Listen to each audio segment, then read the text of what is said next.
사랑하는 형제자매 여러분, 평안하신가요? 분주한 일상 속에서 잠시 멈추어 우리 영혼의 양식인 귀한 말씀을 함께 나눌 수 있음에 깊이 감사드립니다. 오늘 말씀을 시작하기에 앞서 잠시 주님의 은혜를 구하는 기도를 드립니다. 하나님 아버지, 이 시간 저희의 마음밭을 부드럽게 하시어 당신의 말씀이 온전히 뿌리내리고 풍성한 열매를 맺게 하옵소서. 듣는 모든 이에게 지혜와 분별력을 더하시고 사랑으로 서로를 세워나가는 공동체가 되게 하여 주시옵소서. 이 말씀이 여러분의 마음에 큰 울림을 준다면 구독과 좋아요를 통해 이 은혜를 더 많은 분들과 나누어 주시길 바랍니다. 주님의 사랑을 전하는 귀한 통로가 되어 주시길 소망합니다. 어떤 사람들은 기독교 신앙을 두고 규칙과 제약으로 가득 찬 답답한 종교라고 말합니다. 반면 다른 이들은 신앙 안에서 완전한 자유와 은혜를 누린다고 고백합니다. 과연 무엇이 맞을까요? 우리 그리스도인들은 이 자유를 어떻게 누리며 살아가야 할까요? 오늘 우리는 이 중요한 질문에 대한 답을 찾기 위해 사도 바울이 고린도 교회에 보낸 첫 번째 편지 고린도전서 8장으로 시간여행을 떠나보려 합니다. 이 여정을 통해 우리는 그리스도인의 자유가 가진 진정한 의미를 깊이 탐색하게 될 것입니다. 고린도전서 8장 1절은 바울이 고린도 교인들로부터 받은 질문에 답하는 형식으로 시작됩니다. 그 질문은 바로 이것이었습니다. 우상에게 바쳤던 제물을 먹어도 되는가? 이 질문이 오늘을 살아가는 우리에게는 조금 낯설게 들릴지도 모릅니다. 우상 제물이라니 나와는 상관없는 옛날 이야기 아닌가 하고 생각할 수도 있습니다. 하지만 잠시 배경을 살펴보면 이것이 얼마나 실제적이고 심각한 문제였는지 알 수 있습니다. 1세기 고린도는 다양한 신들을 섬기는 신전들이 즐비한 도시였습니다.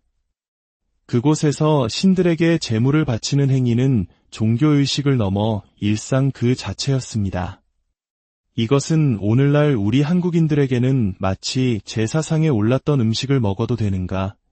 와 같은 그러나 훨씬 더 깊고 넓은 차원의 질문으로 다가올 수 있습니다. 당시 사람들은 가정에서 식사를 할 때에도 음식의 일부를 태워 자신들이 섬기는 신에게 바치는 관습이 있었습니다.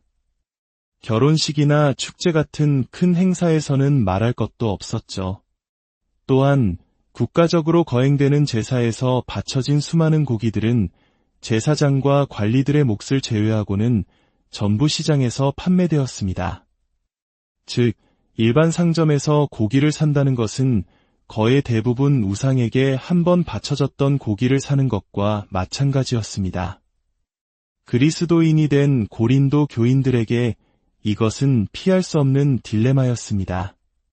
믿지 않는 친구의 집에 저녁 식사 초대를 받으면 그 식탁에 오른 음식은 거의 확실히 우상에게 바쳐졌던 것입니다. 시장에 가서 장을 볼 때도 마찬가지였습니다. 심지어 당시 사람들은 악한 영들이 음식에 깃들어 사람의 몸속으로 들어온다고 믿기도 했습니다. 그래서 제사를 통해 그 악한 영들을 쫓아내야 한다고 생각했죠. 이러한 문화 속에서 그리스도인들은 매일같이 질문에 부딪혔습니다. 이 고기를 먹어도 되는가? 이 잔치에 참여해도 되는가? 이 문제를 두고 고린도 교회 안에서는 두 개의 그룹으로 의견이 나뉘기 시작했습니다. 한 그룹은 신학적 지식이 풍부한 사람들이었습니다. 그들은 이렇게 주장했습니다. 성경은 세상에 오직 한 분 하나님만이 계시다고 가르친다. 우상은 나무나 돌덩이에 불과하며 실체가 없는 헛된 것이다. 그러니 우상에게 바친 제물이라고 해서 특별할 것이 없다. 그것은 그냥 음식일 뿐이다. 우리는 그리스도 안에서 모든 것을 먹을 자유가 있다. 논리적으로는 완벽하게 옳은 말이었습니다. 반면 다른 그룹은 믿음이 연약하거나 과거 우상 숭배의 상처가 깊었던 사람들이었습니다. 그들에게 우상에게 바쳐진 음식을 먹는다는 것은 과거에 끔찍했던 죄악으로 다시 돌아가는 것 같은 두려움과 혐오감을 불러일으켰습니다. 그들은 재물을 먹는 행위 자체가 우상 숭배에 동참하는 것이라고 생각하며 양심의 가책을 느꼈습니다. 이처럼 교회 공동체는 자유라는 이름 아래 분열의 위기에 처하게 되었습니다. 바로 이때 사도 바울은 이 문제를 해결하기 위해 아주 중요한 영적 원리를 제시합니다. 그것은 바로 지식과 사랑의 관계에 대한 통찰입니다. 바울은 8장 1절에서 이렇게 말합니다. 지식은 교만하게 하며 사랑은 덕을 세우나니. 지식은 교만하게 한다. 이 말씀은 지식 자체가 나쁘다는 의미가 결코 아닙니다. 바울은 다른 서신서들에서 우리가 진리의 지식 안에서 자라가야 한다고 여러 번 강조했습니다. 하나님을 아는 지식이 없다면 우리의 사랑은 방향을 잃고 맹목적인 감상주의에 빠지기 쉽습니다. 마치 뼈대 없이 살과 근육만 있는 몸이 제대로 서지 못하는 것과 같습니다. 하지만 바울이 경고하는 것은 사랑이 없는 지식입니다. 사랑과 분리된 지식은 우리를 쉽게 교만으로 이끕니다. 나는 안다. 나는 너보다 더 많이 안다. 나는 이것이 허용된다는 것을 알기 때문에 거리낌 없이 행할 것이다. 이러한 태도는 다른 사람의 연약함을 돌아보지 않고 자신의 지식을 과시하며 상처를 주는 영적 꼰대의 모습과 같습니다. 지식은 머리를 크게 만들고 스스로를 부풀어 오르게 할 수는 있지만 영적인 성장을 이루게 하지는 못합니다. 반면 사랑은 덕을 세운다고 말씀합니다. 여기서 덕을 세운다는 말은 건축가가 건물을 한 층 한 층 쌓아 올리는 모습을 떠올리게 합니다. 사랑은 나 자신뿐만 아니라 다른 형제자매를 세워주고 나아가 교회 공동체 전체를 굳건하고 아름답게 만들어갑니다. 지식이 나는 무엇을 할 권리가 있는가에 집중한다면 사랑은 나의 행동이 다른 사람에게 어떤 영향을 미칠까를 먼저 생각합니다. 지식이 나의 자유를 주장한다면 사랑은 연약한 형제를 위해 기꺼이 나의 자유를 제한합니다. 이어서 바울은 2절과 3절에서 이 원리를 더욱 깊이 설명합니다. 만일 누구든지 무엇을 아는 줄로 생각하면 아직도 마땅히 알 것을 알지 못하는 것이요. 또 누구든지 하나님을 사랑하면 그 사람은 하나님도 알아주시느니라. 이 구절은 우리에게 큰 충격을 줍니다. 우리가 가진 지식이 얼마나 불완전하고 제한적인지를 깨닫게 합니다. 우리가 이 땅에서 아는 것은 마치 희미한 거울을 통해 보는 것처럼 부분적일 뿐입니다. 내가 모든 것을 안다고 생각하는 그 순간 우리는 가장 무지한 상태에 있는 것입니다. 그리고 바울은 진정한 삶의 본질을 제시합니다. 그것은 우리가 하나님에 대해 얼마나 많이 아느냐가 아니라 하나님께서 나를 아신다는 사실에 있습니다. 이것이 핵심입니다.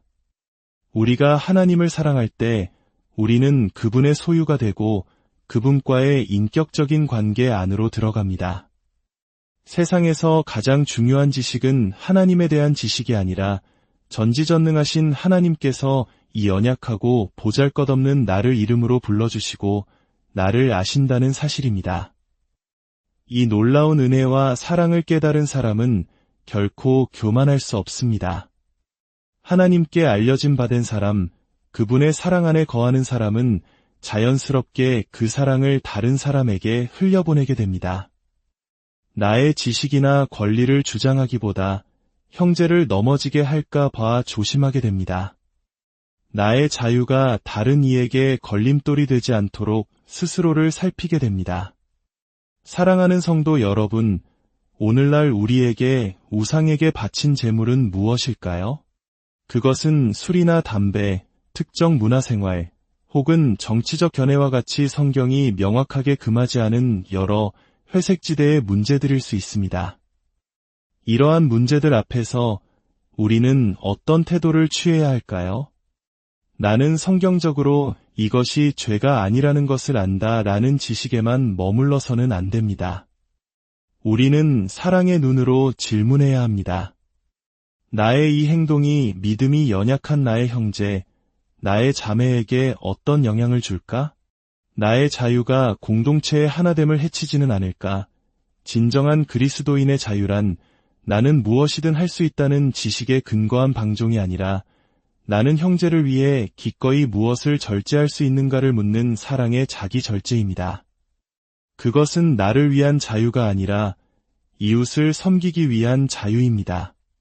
지식은 우리를 분열시킬 수 있지만 사랑은 우리를 하나로 묶습니다. 지식은 우리를 뽐내게 하지만 사랑은 서로를 세워줍니다. 오늘 우리의 삶 속에서 지식의 칼날이 아니라 사랑의 손길로 서로를 대하기를 소망합니다. 우리의 모든 말과 행동이 교만한 지식의 자랑이 아니라 하나님께서 우리를 아시고 사랑하신다는 그 놀라운 사실에 뿌리내린 겸손한 사랑의 표현이 되기를 간절히 기도합니다. 주님, 저희에게 사랑이 없는 지식의 교만함에서 벗어나게 하시고 연약한 지체를 세워주는 따뜻한 사랑을 부어주시옵소서. 그리하여 저희가 속한 모든 공동체가 주님의 사랑으로 굳건히 서가게 하옵소서. 듣는 모든 분들의 삶과 가정 위에 하나님의 크신 평강과 은혜간을 함께 하시기를